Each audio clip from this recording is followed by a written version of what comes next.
Since 2005, BlueHat has been where the security research community and Microsoft come together as peers. To debate and discuss, share and challenge, celebrate and learn. On the BlueHat Podcast, join me, Nick Fillingham. And me, Wendy Zenone, for conversations with researchers, responders, and industry leaders, both inside and outside of Microsoft. Working to secure the planet's technology and create a safer world for all. And now, on with the BlueHat Podcast. Hello, everyone, and welcome to the BlueHat Podcast. We are super fortunate to have James Forshaw on our show today. James was one of the revered speakers that we had at BlueHat recently, and we are glad to have him here to go into a little bit more depth about his talk about himself, and let everyone know who James Forshaw is. James, if you want to give us a brief description and a hello, and we welcome you here. Thanks for having me. I'm James. I work at Google in the Project Zero team, which are a team of researchers, security researchers, finding interesting vulnerabilities in a wide range of products, including Microsoft products, which is my particular specialty. And I've been looking at Microsoft products for security vulnerabilities for around 13 years now. I think my first CVE is from sort of 2010. And it's always new stuff to find and always new interesting bugs to discover, which is what I enjoy. When did you join Google? I joined Google about 9 years ago now, so 2012, 2011. Before then, I was at a security consultancy called Context, who unfortunately are no longer with us. They are part of Accenture these days, but in that time, it was independent work, and I was doing work on .NET framework research. Have you always been in this part of the business? Have you always been in tech? What's if we go a little bit further back in the time machine, where do we first meet James Forshaw? That's a bit of a long-winded answer to that one. That's what podcasts are for, aren't they? I've been playing with computers since I was very young. My father was a TV engineer. Like he fixed TVs, and his brother-in-law owned a computer shop. And so my father's brother-in-law would give us computers once in a while and like, hey, you can play with this computer. And we got like an Atari 800 a long time ago. It's probably betraying my age a little bit, unfortunately. And I was able to like take the magazines and write out the basic programs and play with them. And so I've always had computers in my life, even from a young age. I went to university, and after university got a job as a software engineer writing secure messaging systems, sort of had to deal with cryptography, but at this point not really security in the sense that I do now in terms of security vulnerabilities, security in terms of like message security and information security. That sort of led on in turn to various other topics while I was going through. Me and my friend joked that we discovered SQL injection because we were writing a application which needed a SQL backend. And of course, we weren't sanitizing the input. So you got SQL injection. It's like, oh, this is an interesting behavior. And from there, it kind of became more and more a part of my work.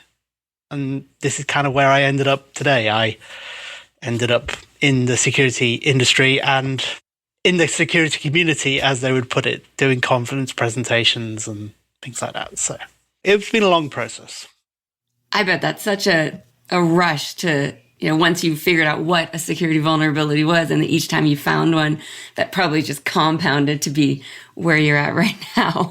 Just chasing that and then finding the bigger ones. And I have not myself found any security vulnerabilities, but I could imagine that it works your brain, but also kind of gamifies security in a way, in a positive way. It helps companies, it helps Google, it helps Microsoft, helps everyone that's finding these vulnerabilities. And that's why the researchers are so important. But I can imagine there's a hint of like a gamification about that rush, that excitement, that you still feel that.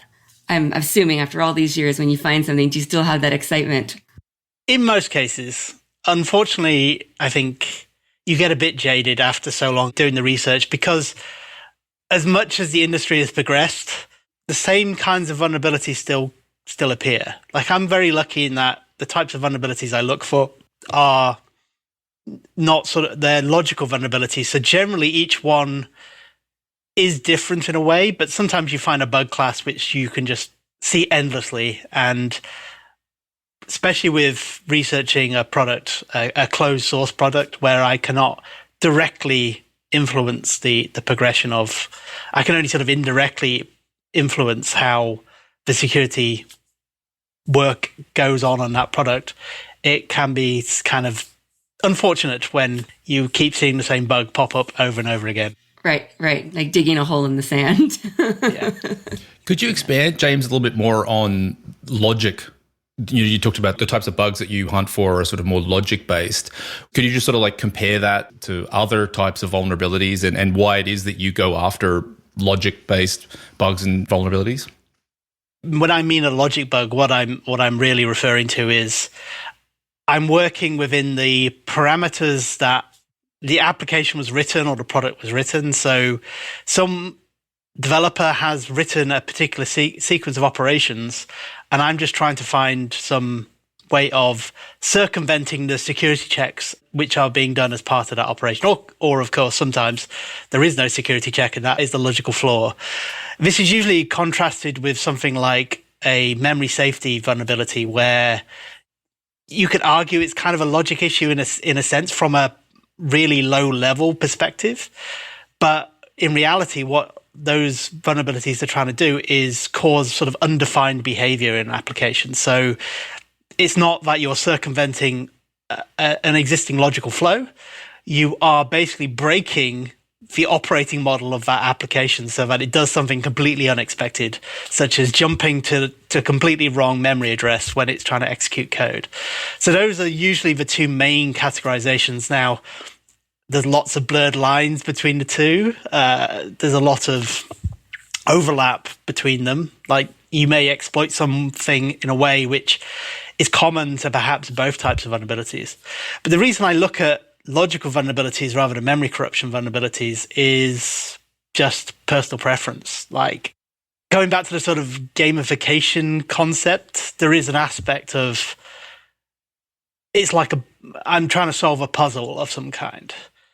And sometimes it's a case of you can see a particular issue with the logic, but you need to start bringing in other aspects. It's like, this is only a vulnerability because some other piece of code can be interacting with this, and it's finding that crucial key to unlocking that vulnerability. Whereas for things like memory corruption, a lot of the discovery of memory corruption usually boils down to sort of automated analysis like fuzzing and things like that, where your efforts and your interest lies in writing the best fuzzer as opposed to finding the vulnerabilities, if that makes sense, because that's where your knowledge and your experience is going into, as opposed to the specific finding of the vulnerabilities. Because once your fuzz is written, you just run it and hope that loads of cool bugs fall out. That makes total sense. I get that. You described that well. I didn't know about these two differences, but the descriptions you said, I think that those listening will really appreciate that. Thank you. So do you approach the way that you search for logic-based vulnerabilities sort of in a similar, is there a pattern or is there a sequence of events that you sort of take that is common when you are hunting for a logic vulnerability? Or is it, are you relying on sort of creativity and intuition and sort of sniffing out responses to input and sort of seeing where things go? Like, is every single logic vulnerability that you find yourself discovering different? Obviously they're all different, but is that pattern and that process in the way that you get there, are there some similarities?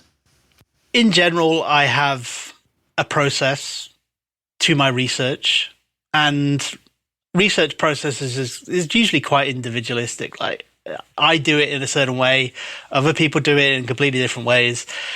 My general approach is to look for areas of potential interest, areas which I think might have unexpected behavior or unusual behavior, and either do straight reverse engineering, stick it in something like IDA Pro or Ghidra, and have a look, see what it's doing, see how it's behaving. Or actually exercising it from an external perspective. And this is kind of the sort of open box, closed box kind of approach to sort of security research. Either I'm looking at the specific implementation, or I'm looking at it from a completely, what is the external interface API specification for that interaction? Is there any obvious bugs in the interaction? Like it may be a case, I read the specification. Microsoft publishes quite a lot of protocol specification for inter-network communication.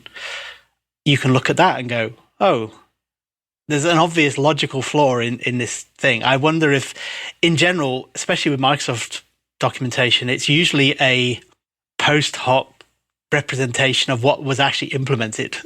It's not a design in the sense that it was written before the implementation. It's a documentation of how the implementation functions.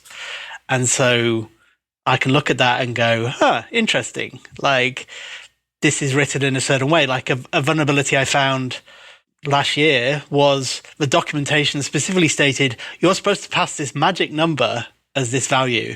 And it turns out that when I dug deeper, this magic value was actually an index into a table which could change between different versions of Windows. And so you had this situation where the documentation was saying, oh, it's number 42.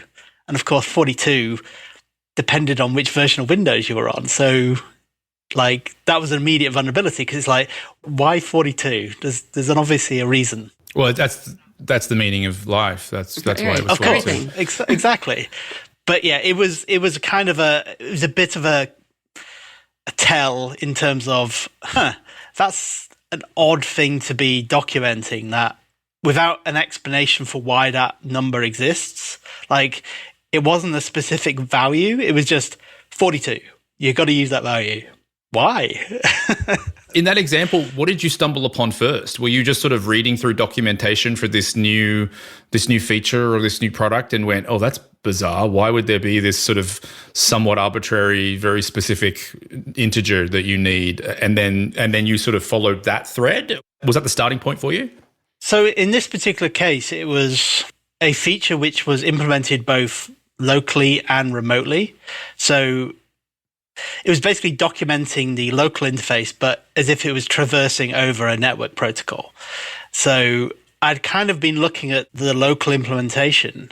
And when I started reading out, like, okay, where might this be used? I started reading the public documentation for this. And I actually discovered, oh yeah, they are effectively the same interface. And I'd already seen that, oh, it has this weird number. I wonder what that's trying to do. And when I saw that, and it was like very specifically like, it's just an arbitrary number. Why are you asking questions, right? Like, it was at that point I realized, maybe this number has an actual significance in the local attack surface. And so I did more research on the local attack surface side, followed where that number was going to, and realized that the two were not matching up. Like, if you pass that number to the local implementation, you got a crash. And then I actually verified that, even if you did it from remotely, it's just literally passing this number along. And so even remotely, you would also get this crash. And so it's that sort of, when you have no information that you can glean from the documentation, you have to ask questions as to why Microsoft are hiding that information. For Microsoft documentation, it's usually because they don't want to make people rely on that behavior. And so they just say, yeah, it's just a number. Don't worry about it. But of course, then if it's not like codified that this number is very important and cannot be changed, the implementation is allowed to change it because it's an internal interface. Who knows, right? Why would we worry about this number? So it's complicated. It's complicated, but it's so interesting, which leads me to the next question. You spoke at BlueHat, as we mentioned in the beginning, and you gave a great talk on writing your own security tools. Would you mind giving us a little bit of detail around your talk and your thoughts about writing your own security tools and the values and the benefits of doing that versus another methodology? Yeah, so when I was asked to do the talk, it was like, what can I actually present?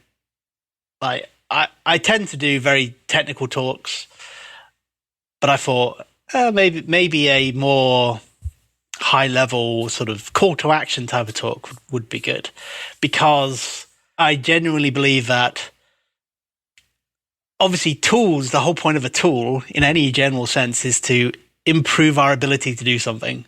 And in security research, having better tooling allows you various different benefits. Like one of them is just simple automation, like making your life easier. I spend a lot of time in a disassembler looking at things, looking at artifacts, and it helps to have simplistic tools which take some of the drudgery out of doing that reverse engineering, because there's only so much time I can spend on doing it. And every moment I spend not finding bugs means that fewer bugs get found. Like if I am having to constantly do manual analysis of certain areas, then it becomes very difficult to find the bugs. You just run out of time. It also helps massively in pinpointing areas of interest.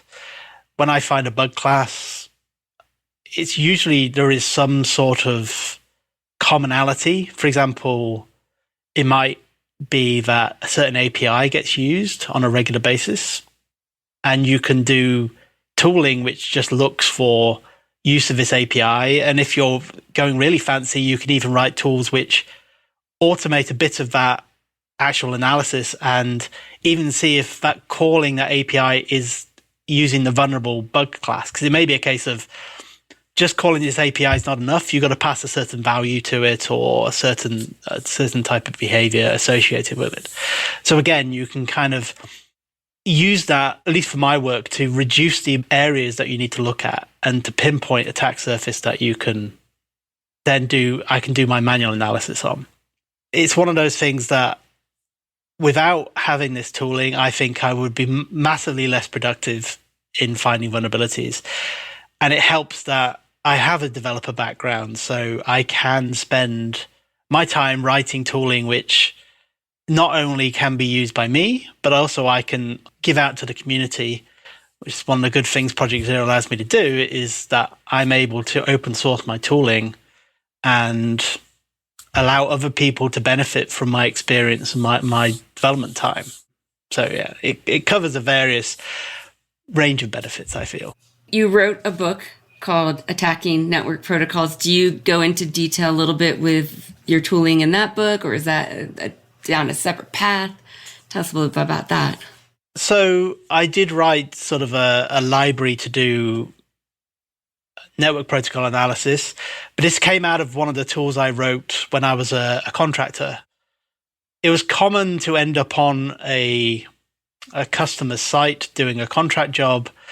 Every time you had to do that, you had to wipe your machine because you weren't allowed to cross-contaminate information on your laptop between customers.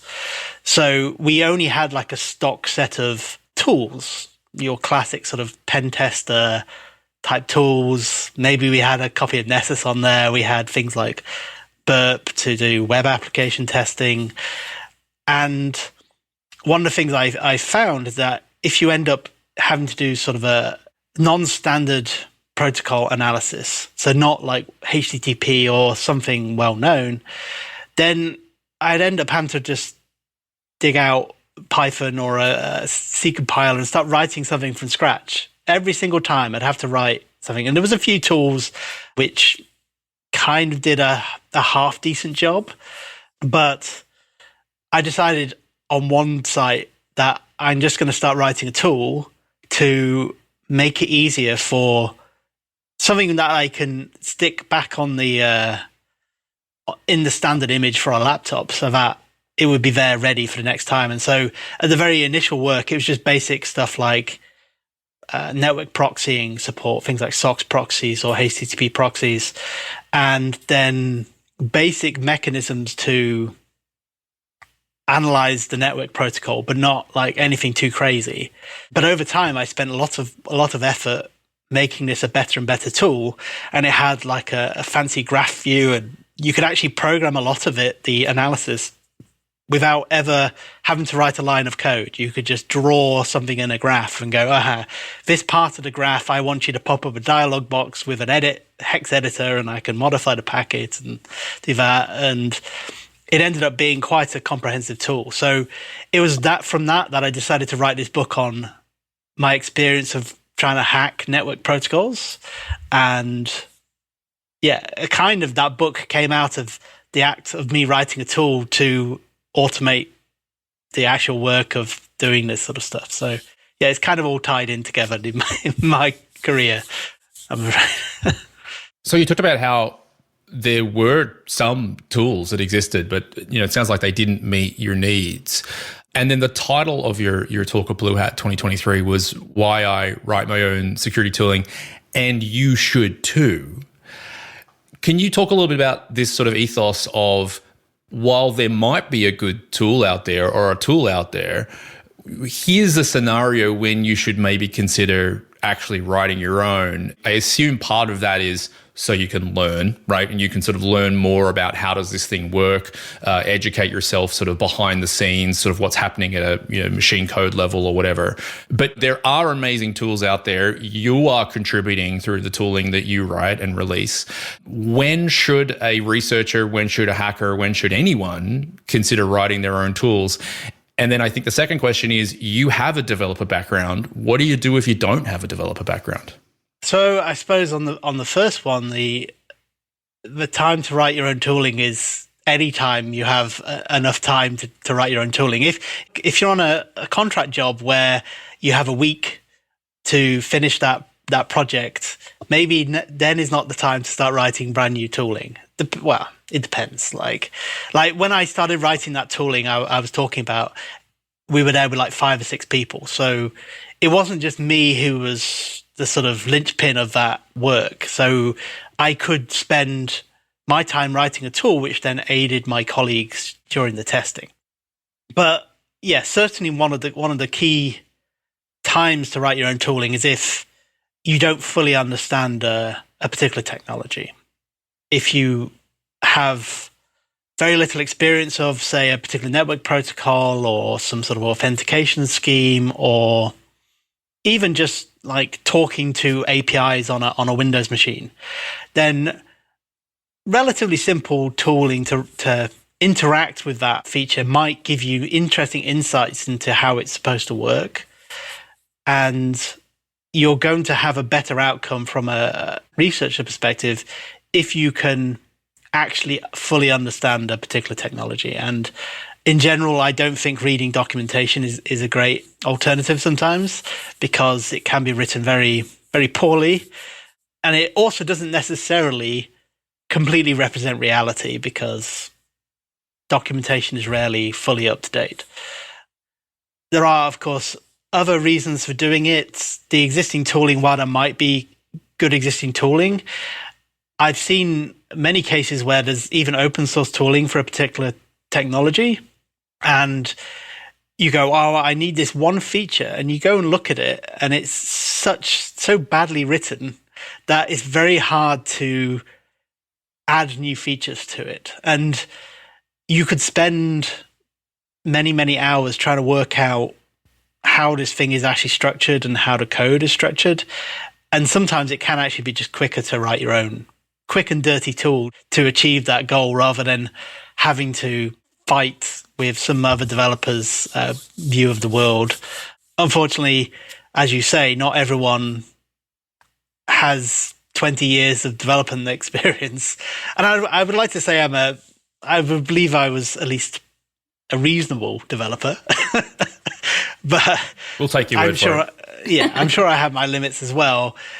But these days, things like using existing libraries to build your own tooling, like Impacket, for example, is great for all the various different libraries it implements or protocols it implements for things like SMB, RPC, has authentication protocols like NTLM, Kerberos. If you want to write some sort of bespoke application to talk to a Windows server, then writing a bit of Python and loading in the Impacket library is probably a good way to start, because Python is relatively low. It's relatively easy to get to learn. I'm sure it's quite hard to master, but it's something which you can just spin up, and has that nice immediacy of giving you feedback quite quick. Like if you've done something wrong, it's going to tell you probably fairly quickly that you've messed up.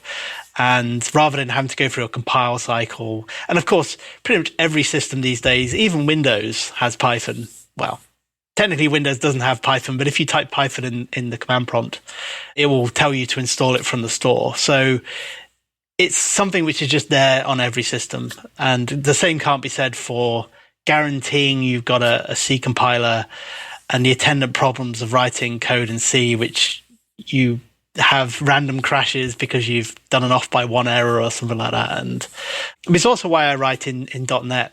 It has many advantages.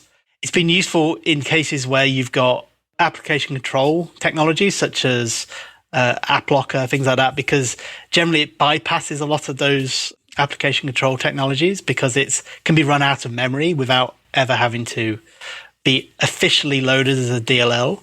But it's also pretty good in terms of you don't have to worry about memory management. If you get an off by one error, it's going to throw an exception. You don't have to.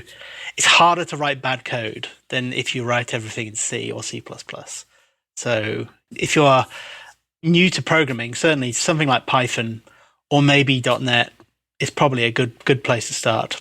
I just want to clarify something you said there, James, which is fascinating, because when I see Burp Suite and all these sort of well-known tooling in security research space, I think of the folks that write those tools, and rightly so, they are experts in that field, and they are absolutely experts.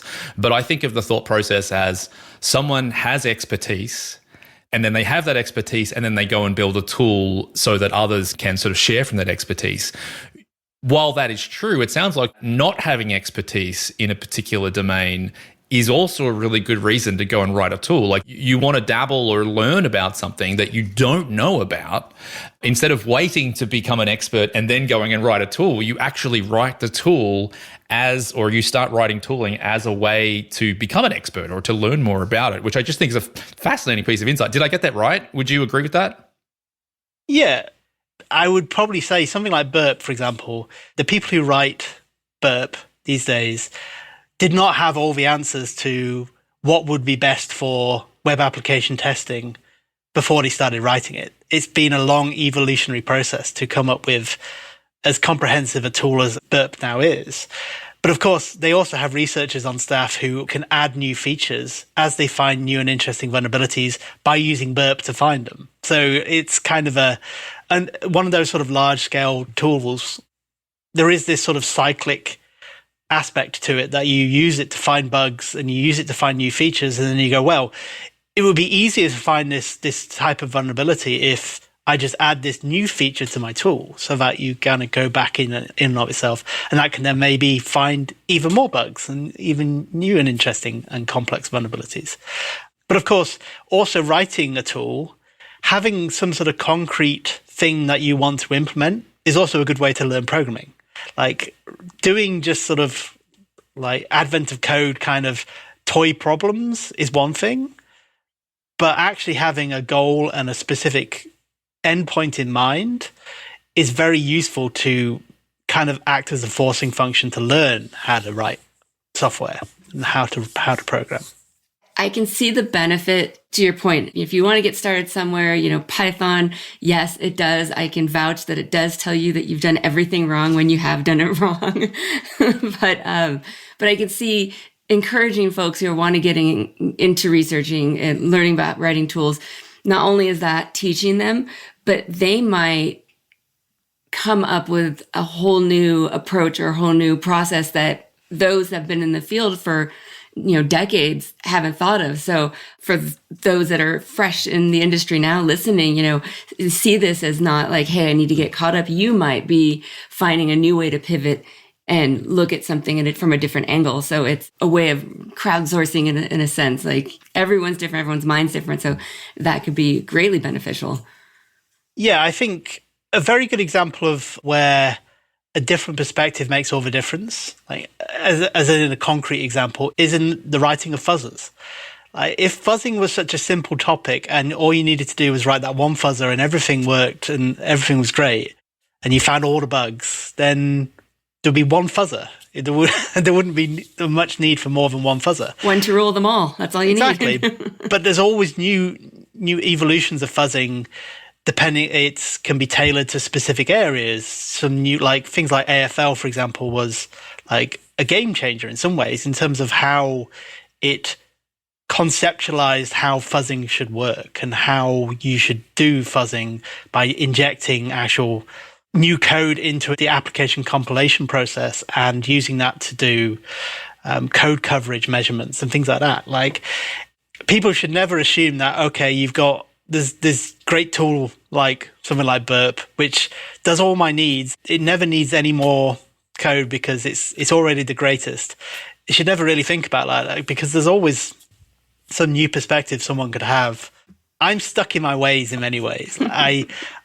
Because I've been doing it for so long, I have blind spots which are probably never going to be resolved, because in some ways I don't need to, because it still works. Like right.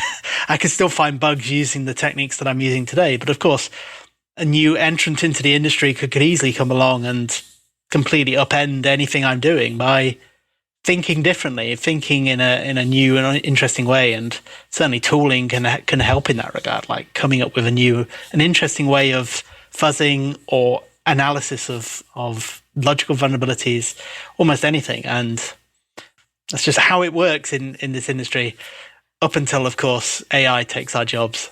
Then we don't have to worry. Of course. When people have asked me, why did you get into technology? And I said, I would like to survive the singularity. Please keep me.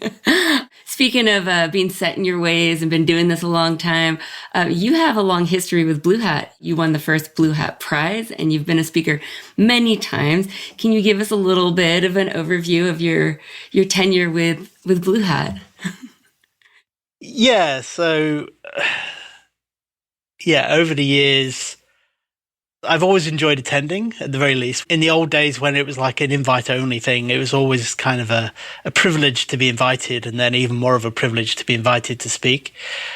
A lot of my interactions with BlueHat have come down to the personal relationships I built up with Microsoft over the years. One of the reasons I even entered the BlueHat Prize, as Katie Mazouras will always tell the story of, is that we met in a pub in London, and she said, I've got this new thing, I really want someone to enter. Hint, hint, nudge, nudge, do you want another beer? And so I thought, I'll see what I can do. It's one of those things that in these days where you've got, for example, companies acting as brokers for security vulnerabilities, like the sort of HackerOnes of the world, where they're the ones managing things like the bug bounties and the interactions with researchers. I think there's definitely a bit of a loss that you don't get to talk to the vendor themselves. Of course, some vendors just don't want to talk to researchers at all. I'm not going to name any ones in particular, but there are massive advantages to having that, and having the BlueHat part of that as acting as like an outreach mechanism, I think is very valuable, and it's something which has been quite long-standing in Microsoft. And I've enjoyed being part of that and doing 2 or 3 presentations over the years. I'm trying to think how many. Unfortunately, it seems that all the videos of my participations have vanished, have been erased from the internet. We've got a backup VHS somewhere. I'm sure we'll give that to you. I'm hoping I didn't imagine it all. Maybe I did. But yeah, then you get to do silly stuff like getting presented with a large comedy check on stage for your contribution to Microsoft security. Did you actually get to keep the large check, the large parody check?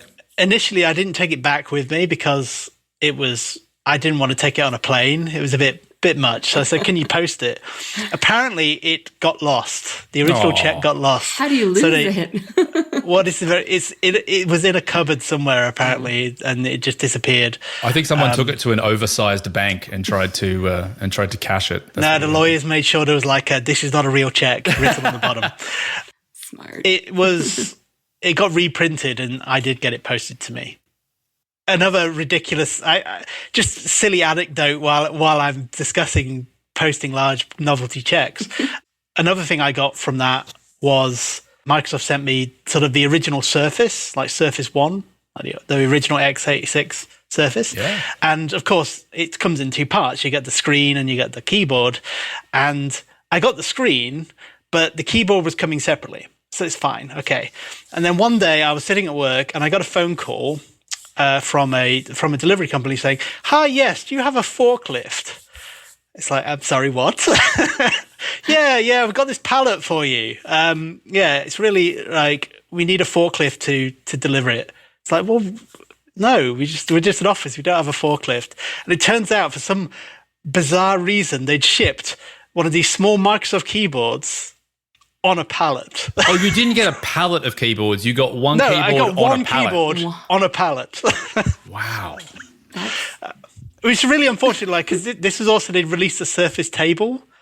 And I was really hoping that they'd accidentally send me a Surface table instead of a keyboard, but no, it was just a keyboard. And for some reason, they sent it on a pallet. Maybe in the warehouse, they had a Surface table and then they had a single Surface keyboard and they accidentally put the Surface keyboard on the pallet and the Surface table they tried to put in like a FedEx envelope and jam through a little tiny slot. Still owed that table. That should be coming to you.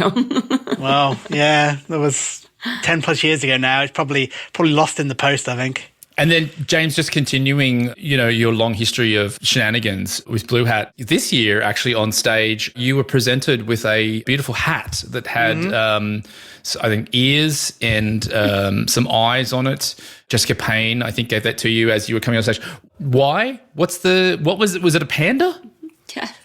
It was a panda, yeah. Are you able to elaborate on your association with the panda? Of course. Well, I can. It's not a very interesting story. Can you make it interesting? Okay, so no. Well, basically, it comes down to when I left the consultancy and moved to Google. Originally, my Twitter profile picture was the logo of the sort of network analysis tool I'd written, which again comes back to the whole theme of tooling, right? And it's like, well, as I'm leaving this company where I was writing this tool, I should probably change it to something else.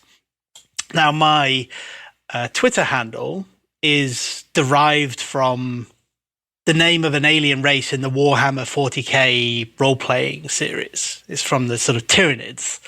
And mine's the Japanese transliteration of it, like a Japanese friend said, "Oh, this is how I would transliterate it into Japanese." Oh, that's cool. And the beauty of that name is that it's so unusual. If you put the original English version of this name, this alien race's name, in as like a username, you would never get it. So, like, because it's a well-known name. Whereas this transliteration, if I go onto a website and try and create an account with this name, and it says this account already exists, that's because I've forgotten what the password was, and I didn't realize I'd actually registered on that service. Anyway, when I was changing across, and I thought, okay, I need a new profile picture, the obvious solution would be I'll get a picture from Warhammer 40k of this alien race, like big slobbering monster, like big like insect things, right? Aren't they? They're exactly. Scary stuff.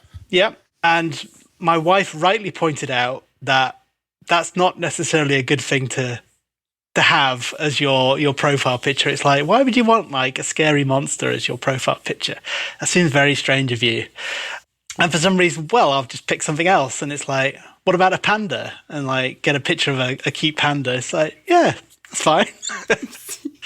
And so ever since I've been associated with a panda. And that's just how it is. Right? It's not a bad thing. That's a great thing to be associated with. I keep looking, and for those that are listening can't see, there's a bookcase with all these cute little things behind James, and I'm looking. I'm like, are they all pandas? That has been my focus for the most of this podcast. I think there's a panda just sort of hiding behind there. Is a panda money box which I got from Beijing Zoo, obviously next to the pandas. Are there any Tyranid Warhammer 40k little, you don't say statues, what do they call them? The little models? The figures. The figures. You haven't got any of those? I used to have them. I still have them, I think, at my parents' house. They're in a box somewhere, but I've never bothered. I was never good enough of an artist to want to show them off to anybody. What is the and again, it's a podcast, people can't see what we're seeing, but you have a you were talking about I think you said your father was a television engineer, and so literally he was repairing like cathode ray tubes and giant valves and stuff. Is that like a vintage arcade machine behind you with a big CRT in the back of it, or is it something more modern? That one is a modern one that was just bought from Best Buy. I used to have a couple of proper Japanese cabinets which got shipped all the way from Japan to the UK with big cathode ray tubes and all that stuff. And I've still got like loads of JAMA arcade hardware, the sort of proper boards for them. But unfortunately, when I downsized from a house then to a two-bed flat on my own and then to a two-bed flat with my wife, as she is now, it had to be one of them I sold. One of them ended up in the consultancy company. We used to play Street Fighter at lunchtime and things like that. And I left it there when I carried on. So maybe I'll see if they've still got it and see if I can reclaim it at some point. But it was, it's one of those things that you think they're extremely heavy, obviously, with a hundreds massive and hundreds CRT. of pounds, yeah. Yeah, and they're made of like steel, and they're incredibly difficult to get through doors. Lead. And it was crazy. And they also absolutely stank of cigarette smoke. They've been sitting in Japanese arcades for 15 years or whatever it was. So. You can't get rid of that. That's like part of it then. Yeah, it's definitely a constant smell. So, I like having them, but at the moment it's just not worth the hassle of carting these things around the world unnecessarily. The smell of cigarette smoke, I guess I'm giving away my age. I grew up in a time where just everyone smoked. My dad smoked everywhere. My dad smoked in the car with the windows rolled up, very great stuff. So it's like, you remember those times fondly of like, businessmen and offices and airplanes and cars and everything smelling like smoke. So I could see, even if it stinks of it, it's got a little bit of a nostalgia there. Definitely. And I've got again, people aren't going to be able to see them, but I do have my packet of cigarettes? Japanese. So on the Japanese cabinets, they would have ashtrays, right, for all the different, like this is a Taito one. So this is from one of the Japanese games companies, and they just have them on the arcade machines in Japan. And it's like, I have it just to put in some coins and my keys and stuff. Oh. That's the best use of an ashtray these days. Yes. James, you've been incredibly generous with your time, both for BlueHat and for Microsoft at BlueHat 2023. Thank you so much. Before we let you go, you are literally today planning on getting on a plane and flying to Israel for BlueHat IL. Can you give us a bit of people will be listening to this episode after BlueHat IL has happened. Yeah. But, give us a little bit of a sneak peek of what you're going to be discussing there. And then if you would like to, we'd love to know what else you're up to and what we can maybe hear from you coming up in the near future. So the presentation at BlueHat IL is going to be on the workout I had been doing on Windows authentication. So I spent about 12 plus months looking at different areas of Windows authentication, mainly focused on things like Kerberos, but also looking at things like Credential Guard, Remote Credential Guard, trying to find as many sort of vulnerabilities as I can in those sort of areas. And I found the wide ranging of like RCE in authentication protocols. I found information disclosure bugs. I found authentication bypasses. And obviously I'm going to talk about bugs while I'm there, but I'm also going to talk about some of the process that I went through, some tips on how to debug some of these areas, like how do you debug LSAS on a running system? How do you debug the isolated process for Credential Guard, which is normally running in a virtualized environment, which you can't trivially debug, but there are ways of getting it to run so that you can at least run tests and do analysis of it from the perspective of like user mode execution. And so, it's kind of just that culmination of what I've been doing. As for the future, that's a bit less clear at the moment. I've been doing mainly Chrome work of late. I am one of the owners of the Windows sandbox in Chrome, which of course is also used by Edge as well. It's just pretty much the same code. And I'm always looking for new interesting features of Windows that I can like increase the security of the sandboxing, keep my C++ skills up to date where necessary. So a lot of that is really where I'm focusing, because I have my ebbs and flows on security research, and I'm definitely sort of in a sort of low point where I'm losing a bit of interest in the short term. So I'll focus my time on doing software development as opposed to security research. So at the moment, I have no bugs in the queue with Microsoft, so which is a somewhat unusual position to be in.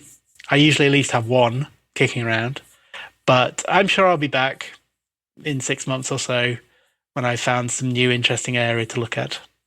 James, thank you very much for being here. It's been a pleasure getting to know you through BlueHat and then also through this podcast. You have dropped a million interesting tidbits for folks out there, and I know that there's going to be a lot of questions, a lot of follow-up. Is there somewhere that folks can reach out to you if they want to ask questions from what they heard here, or maybe they saw you present at BlueHat and would like to follow up on that presentation? I try and avoid using Twitter these days for obvious reasons. I am on Mastodon. I'm usually fairly easy to find. Just search for James Forshaw, and if it has a panda on it, it's probably me. But yeah, that's probably the easiest way to get in contact.